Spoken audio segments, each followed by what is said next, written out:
Break के बाद स्वागत है आपका। आप देख रहे हैं शेयर बाजार सबका अधिकार। ये आपका शो है जहां पर आप अपने सवाल हम तक पहुंचा सकते हैं और हमारे साथ कुछ मेहमान भी जुड़े हुए हैं जो हमारी सहायता करेंगे उन सवालों का जवाब देने में। आज हमारे साथ Tejas Shah, vice president research JM financial services के, इसी के साथ Saurabh Jain SMC financial services के भी जुड़े हुए हैं। स्क्रीन पर दिए गए क्यूआर कोड को आप स्कैन करके अपना सवाल हम तक पहुंचा सकते हैं और हमारे मेहमान उन सवालों का जवाब देने में आपकी सहायता करेंगे। इस बीच हमारे साथ पहले दर्शक भी जुड़ चुके हैं। मोहित सिंह कानपुर से। मोहित, गुड मॉर्निंग, शुक्रिया समय निकालकर हमारे साथ जुड़ने के लिए। बताएं कौन से स्टॉक पर राय लेंगे। Good morning ma'am. मैम, मेरा सवाल हुडको को लेके है और इरकॉन का है और एक आईआरएफसी का है। ठीक है, तीनों ही स्टॉक्स आप कितने समय तक होल्ड कर सकते हैं? मैम, होल्ड कर सकते हैं 6 महीने 1 साल। ठीक है, 6 महीने से 1 साल का आपका टाइम होराइजन होगा। तेजस, सबसे पहले हुडको और इरकॉन इंटरनेशनल दोनों स्टॉक्स पर आपकी राय चाहिए। हुडको उन्होंने 320 रुपये प्रति शेयर के दाम पर खरीदे हैं और इरकॉन इंटरनेशनल 277 रुपीज़ प्रति शेयर के दाम पर। चार्ट्स पर देखें तो क्या राय रहेगी? देखिए, हुडको में अगर पिछले कुछ दिनों से देखेंगे तो ऑलमोस्ट 2 से 3 महीने से स्टॉक एक करेक्शन मोड में चल रहा है और अभी जो इसकी जो लंबी अवधि की मूविंग एवरेज है 200 डे उसके करीबन सपोर्ट ले रहा है। तो मेरे हिसाब से स्टॉक में एक 225 का इनको स्टॉप लॉस लगा देना चाहिए। 225 के अगर नीचे जाता है तो स्टॉक में से निकल जाना चाहिए। ऊपर में अगर देखेंगे तो 270 से लेके जब 280 के बीच में काफी स्ट्रॉन्ग रेजिस्टेंस जोन है। जब तक ये सरपास नहीं करता है मुझे नहीं लग रहा है कोई फ्रेश बाइंग मोमेंटम आएगा स्टॉक में। तो 225 के स्टॉप लॉस से होल्ड कर सकते हैं। इरकॉन की हम बात करें, इरकॉन का भी चार्ट स्ट्रक्चर काफी वीक है। स्टॉक ने अपनी जो 20 दिन की मूविंग एवरेज है वो भी तोड़ दी है लास्ट 2 दिन से। तो इसमें जो अभी स्टॉप लॉस बैठ रहा है वो करीबन 213 के करीबन बैठ रहा है। एक ट्रेलिंग स्टॉप लॉस उनको लगाना पड़ेगा 213 का। अगर 213 के नीचे जाता है तो स्टॉक में से निकल जाना चाहिए। और ऊपर में मुझे लग रहा है जब तक ये स्टॉक 257 से लेके 260 के ऊपर जाता नहीं है, स्टॉक में जो है चार्ट स्ट्रक्चर वीक ही रहेगा। फ्रेश बाइंग मोमेंटम 260 के ऊपर ही आएगा। तो ये राय है हुडको और इरकॉन इंटरनेशनल पर। इसके अलावा उन्होंने आईआरएफसी पर भी अपना सवाल भेजा है जहां पर 600 शेयर है उनके पास जो उन्होंने 110 रुपये प्रति शेयर के दाम पर खरीदे हैं। इस पर एक फंडामेंटल राय ले लेते हैं। सौरभ, आपसे पूछना चाहूंगी, आईआरएफसी पर फंडामेंटल्स पर देखें तो क्या राय बनेगी? 600 शेयर 110 रुपये प्रति शेयर के दाम पर उन्होंने खरीदे हैं। देखिए, ग्रोथ प्रोस्पेक्ट्स काफी अच्छे हैं। रेलवे फाइनेंसिंग की तरफ गवर्नमेंट का भी बहुत ज्यादा ध्यान है और मैं समझता हूँ काफी अच्छा पोटेंशियल है। नंबर्स भी अभी तक ठीक आ रहे हैं और अगर अगले 2-3 साल का व्यू बनाए तो कंपनी अच्छी लगती है। वैल्यूएशन हालांकि ज्यादा है, लेकिन क्योंकि इन्होंने 110 पे ले रखा है और इनके भाव के काफी ऊपर चल रहा है, 30-40% ऊपर है, तो मैं समझता हूँ अगर ये लंबा समय के लिए रखना चाहते हैं, साल 2 साल 3 साल के लिए, तो बिल्कुल बने रह सकते हैं। मेरी सलाह से होल्ड रहेगा। रहने की आपको सलाह आईआरएफसी में और होल्ड करने की आपको सलाह मिलती हुई। चलिए बढ़ते आगे। समीर कामोदिया साहब हमारे साथ इस वक्त जुड़े हुए हैं। समीर जी नमस्कार, कहाँ से बात कर रहे हैं? नमस्कार, मैं बड़ौदा से बात कर रहा हूँ। जी पूछिए, किस स्टॉक पे आपको राय जाननी है? सर, मेरे पास जोमेटो के शेयर है, 218 रुपए की खरीद भाव है, 100 शेयर है। ओके, आने वाले 3 से 6 महीने के लिए मुझे इसके ऊपर व्यू चाहिए। ठीक है, तो चले तो ये कि आपकी जो बाइंग है उससे फिलहाल स्टॉक ऊपर है, तो यहाँ पर आपको अच्छा मुनाफा होता हुआ 3 से 6 महीने के नज़रिए से तेजस राय दीजिए। जोमेटो पे, जोमेटो फोकस में भी रहा है हाल फिलहाल। जिस तरह से अपने कारोबार को लेकर कुछ बड़े बड़े डेवलपमेंट हुए हैं, कुछ उसकी विस्तार योजनाओं में भी बड़े डेवलपमेंट सामने आए हैं और जाहिर सी बात है कि अब एक तरह से इस तरह के जो क्विक कॉमर्स का पूरा कारोबार है वो और ज़्यादा दायरा बढ़ाता हुआ 3 से 6 महीने के नज़रिए से 218 रुपये की बाइंग के हिसाब से आपको क्या लगता है?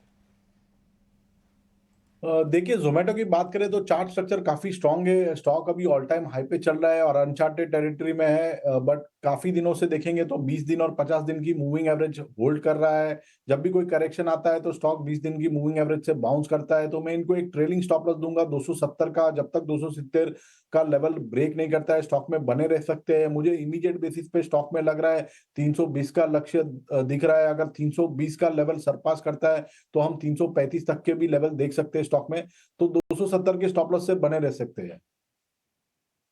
तो ये राय है जोमेटो पर। आगे बढ़ते हैं, महाराष्ट्र से हमारे साथ सतीश पकाड़े जुड़ चुके हैं। Satish, good morning. बताएं कौन से स्टॉक पर राय लेंगे?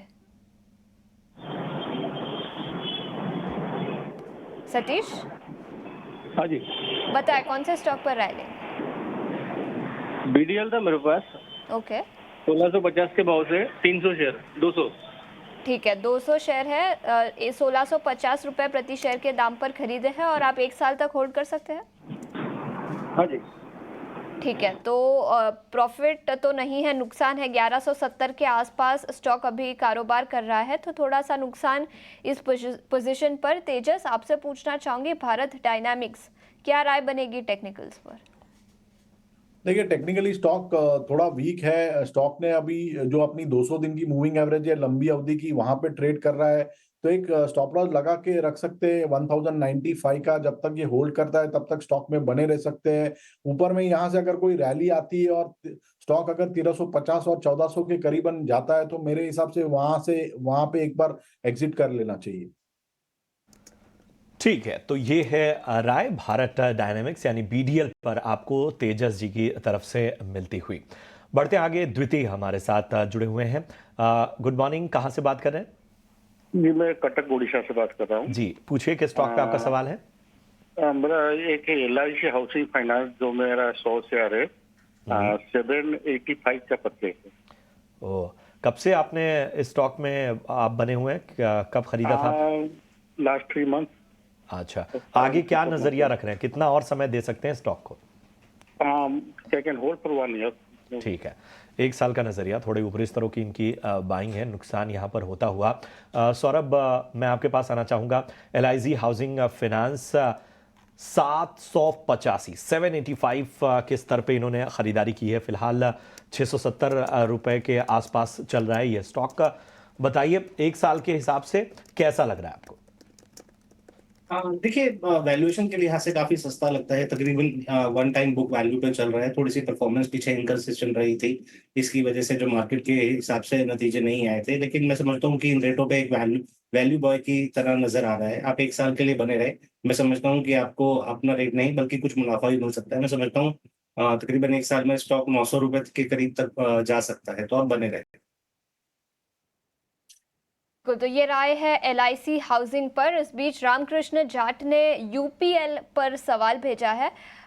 उन्होंने कोई लिमिट्स या कोई पोजीशन के बारे में तो नहीं बताया, लेकिन UPL पर राय जानना चाहते हैं। सौरभ, आपसे पूछना चाहूंगी, क्या राय बनेगी इस स्टॉक पर? देखिए, काफी बड़ी कंपनी है ये, जगह जगह इनकी सब्सिडरीज है, और जिस तरह से वेदर कंडीशंस चल रहे हैं तो पता नहीं चल पाता कि कहाँ से कुछ प्रॉब्लम हो जाएगा, कौन से इनके पेस्टिसाइड्स इंसेक्टिसाइड्स बिकेंगे या नहीं बिकेंगे। काफी कॉम्प्लेक्स बिजनेस है और पीछे कॉर्पोरेट गवर्नेंस के भी इश्यूज आए थे। मैं समझता नहीं कि इस तरह का आपको पोर्टफोलियो में स्टॉक रखना चाहिए जहां पर आपको बहुत सारे वेरिएबल्स कंपनी के परफॉर्मेंस को इफेक्ट करते हैं। तो मेरी सलाह यहाँ पर एग्जिट की रहेगी।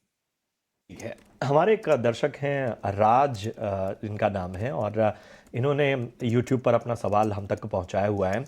टाटा स्टील पे फ्रेश नज़रिया चाहते हैं। टाटा स्टील में हालांकि उन्होंने लॉन्ग टर्म या शॉर्ट टर्म या नई बाइंग वो करने वाले हैं, ये सब नहीं मेंशन किया है, लेकिन टाटा स्टील पे राय जानना चाहते हैं। वैसे उन्होंने IRFC पे भी राय मांगी है, लेकिन IRFC पे राज जी, हम आपसे थोड़ी देर पहले भी हमने चर्चा की थी, तो वो आप रिविजिट कर सकते हैं जब ये पूरा शो यूट्यूब पर जाएगा। टाटा स्टील पे तेजस ज़रा व्यू दीजिए। इन्होंने कोई नज़रिया नहीं बताया है, यानी हम ये मान के चल रहे हैं कि ये टाटा स्टील में खरीदारी की राह देख रहे हैं। देखिए, टाटा स्टील का जो स्टॉक है वो अभी एक कंसोलिडेशन मोड में चल रहा है। पिछले 2-3 महीने से स्टॉक ने एक अच्छा खासा करेक्शन दे दिया है। इनका 185 का जो हाई था रिसेंटली जो बनाया था जून में, वो ऑलमोस्ट वहां से स्टॉक 143 तक के लेवल तक आ गया है। तो ऑलमोस्ट 20% का करेक्शन हमने देख लिया है स्टॉक में रिसेंटली। लास्ट 10-15 दिन से स्टॉक एक साइडवेज कंसोलिडेशन में चल रहा है। ये स्टॉक ने अभी एक 147 के करीबन अच्छा खासा बेस बना दिया है। ऊपर में 156 का एक रेजिस्टेंस है, अगर वो सरपास करेगा तो मुझे फ्रेश लग रहा है, स्टॉक में फ्रेश बाइंग मोमेंटम आ सकता है। तो 156 के ब्रेकआउट पे स्टॉक में एंट्री करनी चाहिए विद स्टॉप लॉस बिलो 147, और इसमें जो लक्ष्य रहेगा वो रहेगा 169 का, और वो सरपास करता है तो मुझे लग रहा है 178 के भी लेवल देख सकते हैं। तो 156 के ब्रेकआउट पे फ्रेश एंट्री कर सकते हैं स्टॉक में।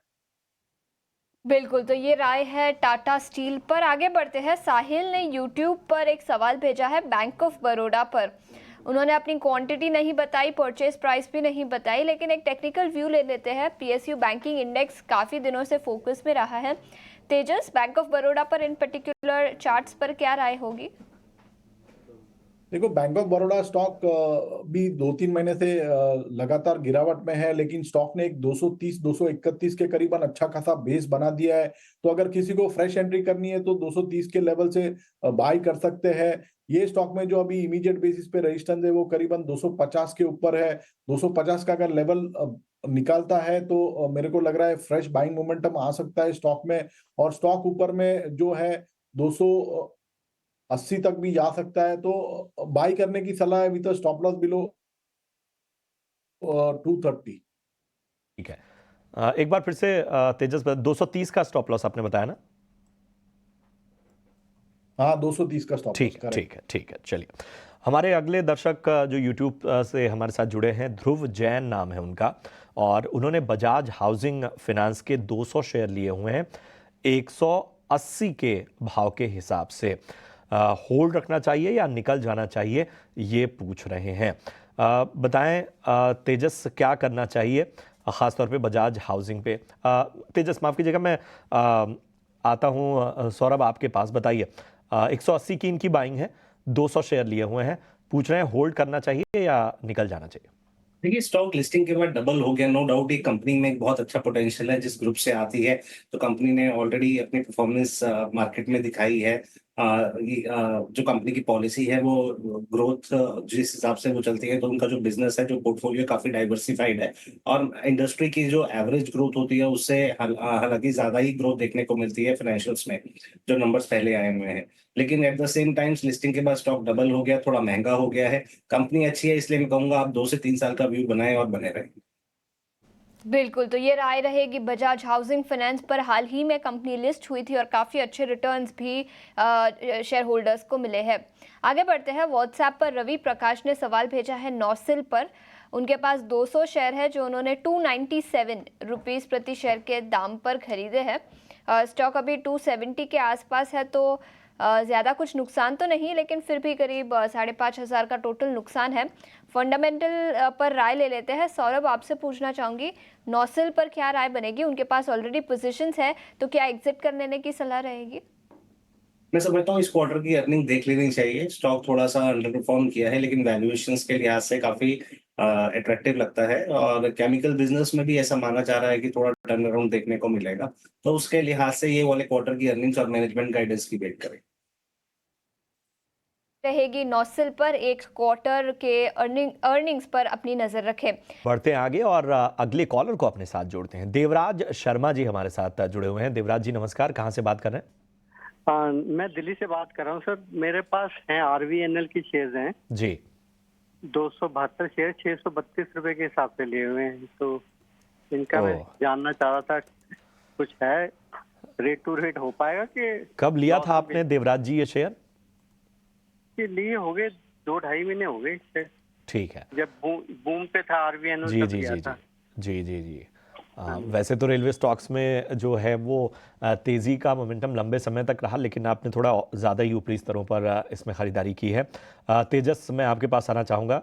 632 की इनकी ख़रीदारी है आरवीएनएल, क्या राय होगी?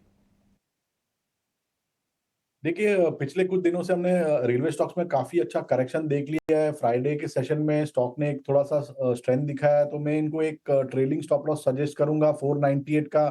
जब तक 498 का लेवल होल्ड करता है, मेरे हिसाब से स्टॉक में बने रह सकते हैं।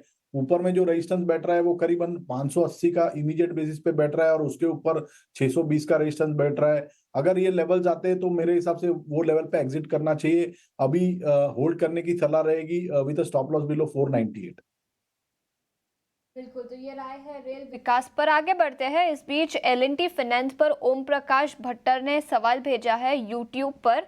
उन्हें टारगेट जानना है। याद रखें L&T फाइनेंस आज फोकस में है। एक ब्रोकरेज रिपोर्ट भी आई है और गोल्डमैन सैक्स की रिपोर्ट है जिन्होंने 202 रुपये प्रति शेयर का लक्ष्य दिया है। उनका मानना है कि ग्रोथ प्रॉस्पेक्ट्स काफ़ी अच्छे हैं जिसके चलते 202 रुपये प्रति शेयर का लक्ष्य। लेकिन तेजस, आपसे पूछना चाहूँगी, चार्ट्स पर देखें तो क्या टारगेट प्राइसेस रखने चाहिए L&T फाइनेंस पर? L&T फाइनेंस में जो इसका प्रीवियस ऑल टाइम हाई था जो 2017 में फॉर्म हुआ है वो 197 198 के करीबन है, तो इमीडिएट बेसिस पे वही टारगेट्स बन रहे हैं। ये स्टॉक में बने रह सकते हैं विद स्टॉप लॉस बिलो 174 और लक्ष्य रहेगा 198 का। ठीक है, तो ये है राय आपको L&T फाइनेंस पर मिलती हुई।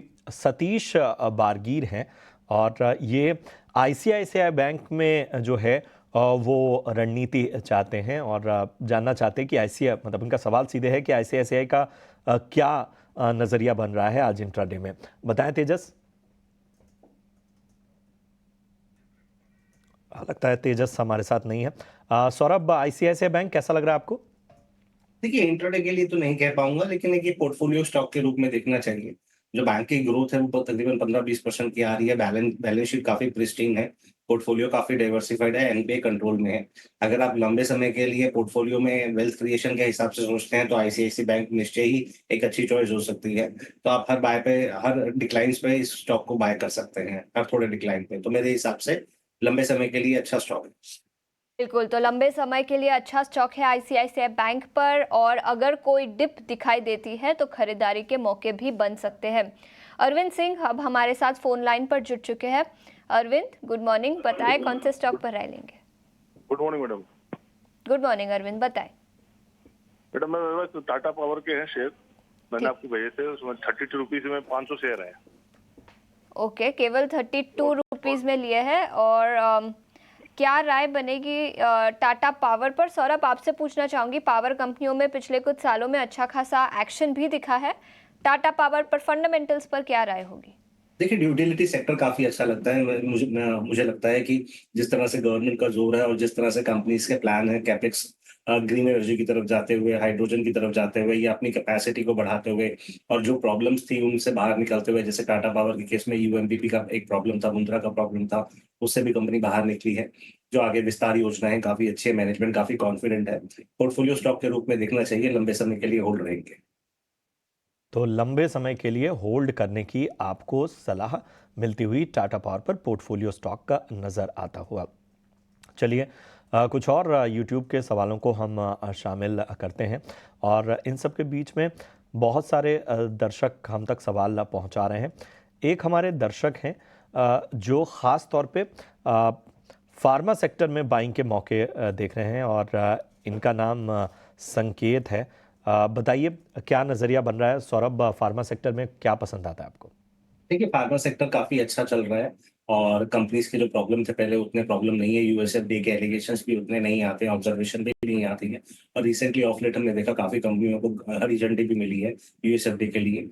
अमेरिका में जितने प्रॉब्लम्स थे, जो प्राइसिंग प्रेशर थे, वो कंपनियां आराम से उससे निकल पा रही हैं, क्योंकि नए प्रोडक्ट लॉन्च वो कर पा रही हैं और नए मार्केट्स में पेनिट्रेट कर पा रही हैं।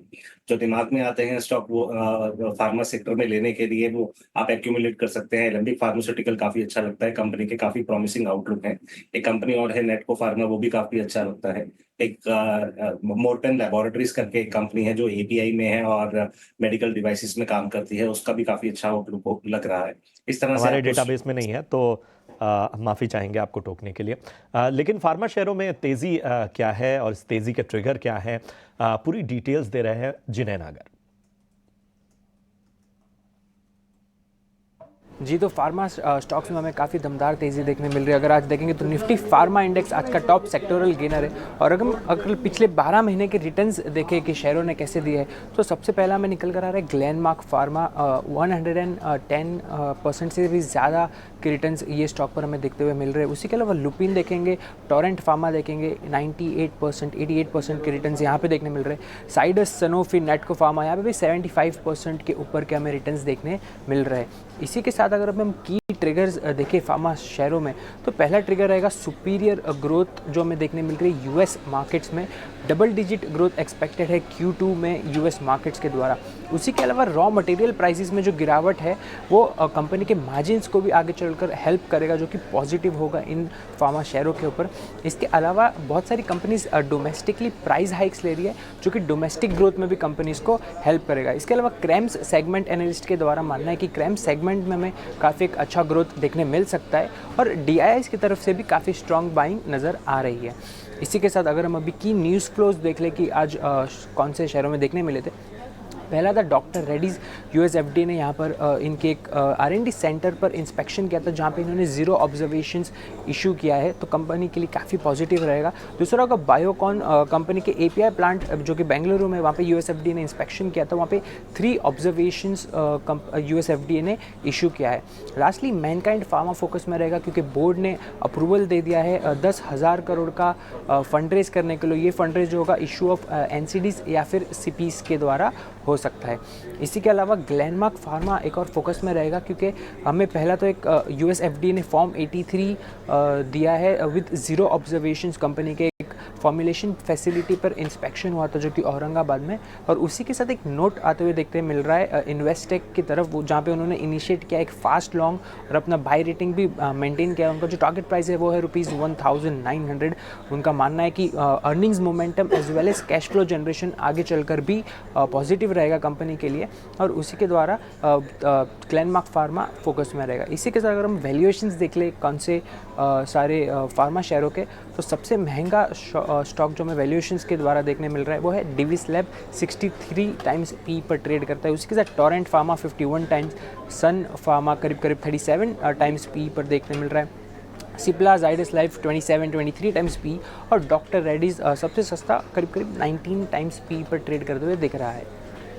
बिल्कुल, पूरा फार्मा सेक्टर आज फोकस में है। कई सारी कंपनियों को US FDA से कुछ अप्रूवल्स मिले हैं, कुछ ऑब्जर्वेशंस मिले हैं। सेक्टर में आज काफ़ी एक्शन दिखा है। जिन्हें पूरी डिटेल्स लेकर हमारे साथ जुड़ने के लिए शुक्रिया। आगे बढ़ते हैं। YouTube पर सरोज कुमार तिवारी ने सवाल भेजा है महिंद्रा एंड महिंद्रा M&M पर। उनके पास 30 शेयर है, जो उन्होंने 1469 रुपीज़ प्रति शेयर के दाम पर लिए हैं। सौरभ, आपसे पूछना चाहूँगी, पोजीशंस बुक कर लेने की, प्रॉफिट बुक कर लेने की सलाह रहेगी। 1470 के लेवल्स जून 23 में दिखे थे, उसके बाद एक सॉलिड अपमूव दिखा है स्टॉक में। 3000 के आसपास स्टॉक है महिंद्रा एंड महिंद्रा, क्या राय होगी?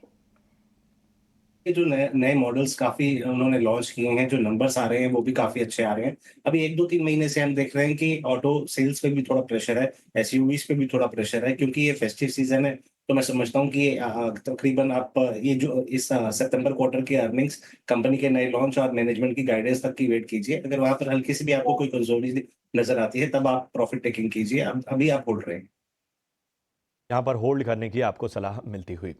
सुमित का सवाल लेते हैं, व्हाट्सएप पे आया है ये सवाल। HDFC बैंक पर राय जानना चाहते हैं।